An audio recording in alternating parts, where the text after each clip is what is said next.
Katie, just tell us a little bit about your experience with Australia, when you've been to Australia for a comedy tour, and what those shows were. I first came over to Australia in 2013, and I knew I wanted to do a one-woman show, and it was the first one I'd ever done. So a dear friend of mine ran 16th Street in Melbourne, and so I plugged myself into some classes there and met some incredible people who then introduced me to Larry Moss, who is the guru of all gurus. And he not only was incredibly inspirational with writing, new writers, understanding writing and performance, but he was very much used to say things like, the bad news is no one is coming to save you, and the good news is no one is coming to save you. And it's a case of, don't complain to me if you're not doing 8 hours a day on your craft and then you haven't got work. So it really sort of gave me the confidence and the, right, let's do this. And so I did my first show, which was called Kate Middleton Show Queen, all about being Kate Middleton's lookalike at the time of the royal wedding. And I took that to Adelaide Fringe, and then I transferred to Red Benny's which is no longer, in Melbourne for the Melbourne Comedy Festival. That show was quite a hit, wasn't it? Well, it was, there's me and with straight hair and a bit of makeup, and I guess the voice. I was wearing the blue dress that Kate Middleton was very famous for in her engagement, and so yes, I was on the front page of the Australian, and the press picked it up a lot because it was an interesting idea, and Adelaide being very fond of the royal family, they were very keen on. So a lot of people used to say to me, have you done a show before? And I said, no. And they said, right, well, you don't normally get, this many tickets sold or, so I was very lucky. It was a rookie show though, Jim. It was me learning my craft. It was me exploring things. And I have to say, I'm just so grateful to the Australian people, the Australian audiences and the press, because so kind and supportive, particularly when you really lay your heart and your vulnerability on the line when you do something new, but particularly in performance. And it didn't always go perfectly, but I guess that's where you learn as well. There's a global recession and the country's at war, but they really want this on the front page, so get on that bus and get off at the stop you want, my mother said. Don't let life gobble you up. I guess it's funnier from where you're standing. And your second tour was with Grace. Yes, that's it. So I understand that the circuit starts in Perth and then Adelaide and then Melbourne, and then people come back and they go to Brighton, which is where I am now, and then they head to Edinburgh. So it's sort of it's a wonderful circuit that you can do. So by the time you get to Edinburgh, which is full on and not forgiving, particularly with audience numbers and obviously the finances behind if you're self-producing or if you've got funding and you're answering to financiers. So I thought, well, fantastic excuse to go back to Australia. And yes, I came back and I did Adelaide and in Tuxedo Cat, and then I did Melbourne at the Butterfly Club with my show Grace, which was all about a gender fluid character. We go to the theatre to see ourselves, escape ourselves, hide behind that mask. Who had been performing as the male half of a cabaret act and now wanted to come on as the female version of themselves. Sometimes you've just got to look behind you and say, everybody wants to run. And I played a few different characters, as you saw. So it was also experimentation. But there's an old saying in the theatre, no refunds. Ladies and gentlemen, please do welcome to the stage. Oh, it was so sad about the church cat, wasn't it? And now some comedy. Zara de Rossi.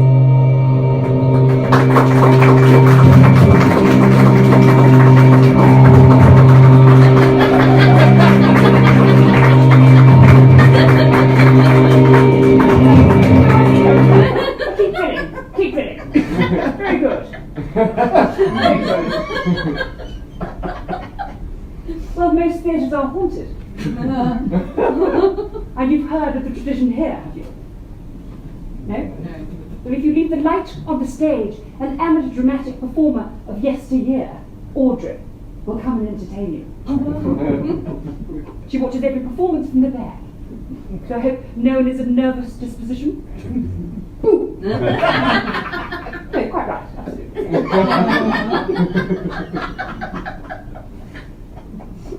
So how many people were shot in America last year? Due to armed toddlers? Anyone?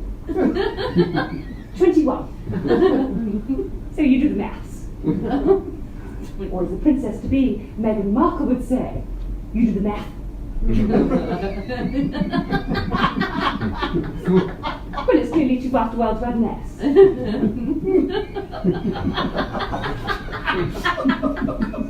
A royal wedding with an American. God is a woman. Well, we covered that last time, didn't we? And don't feed it after midnight. Well, that's self-explanatory. I ended up singing in the Edinburgh show. Let's hope she's not shit. Your mind's been so long. Yes, just exploring what kind of theatre creator I wanted to be. Surprise! Oh yeah, we're all still here, darling. Watching something. And some bits didn't work, and some bits did. And again, you learn, and you're inspired. They left the lights on.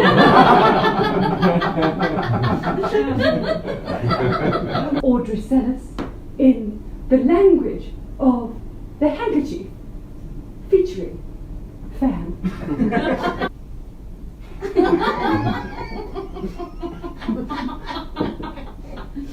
I holiday in Bournemouth.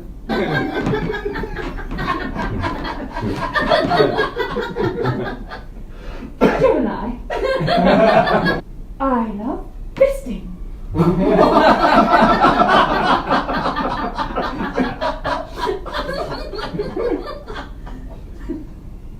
I love fishing.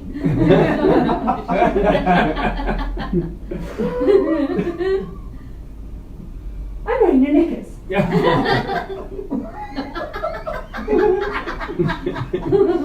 I shall need my mittens. That's the left hand. And it's not just obviously doing your own show, but it's being plugged into the incredible festivals. I mean, Adelaide is just amazing because obviously you've got the artist bar. So there's a real sense of community with artists where you can all go, and it's just one bar. Whereas obviously at Edinburgh, the big four venues, the Pleasance, Assembly, and Gilded Balloon, they all have their own bars. So you're not sort of as one. You're more sort of tribes.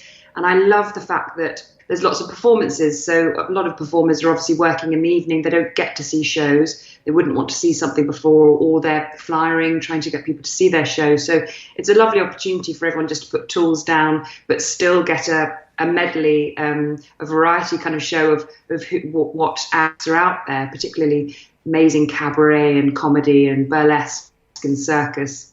Obviously the circus out in Adelaide and Australia is second to none in my opinion. And then obviously, Melbourne was incredible as well. Melbourne I always think of as my second home. It was just it was so good to me, not just the people, but I just felt really myself there. And obviously I took huge steps in finding who I was as an artist, and Melbourne accepted me and gave me confidence, and I'll never ever forget it for that. Is it not an artist's motto that a work is never properly finished, it's only abandoned? I've not heard about that one.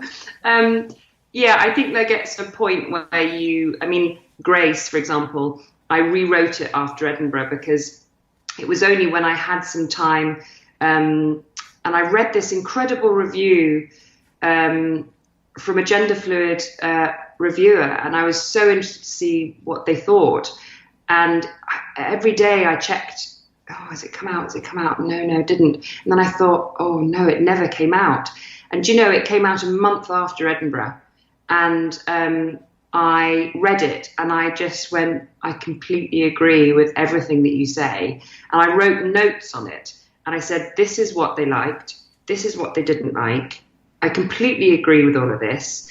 And had I had just a bit of space and time, had I been able to put the show down for a few weeks or a month, I would have maybe come to those conclusions.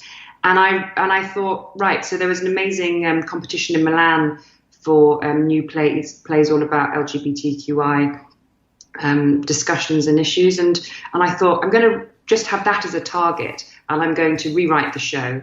And then once it's done and it's as best as I can do it, I'll submit it, and then it goes in the drawer, and then I start again. Yeah, so it's abandoned.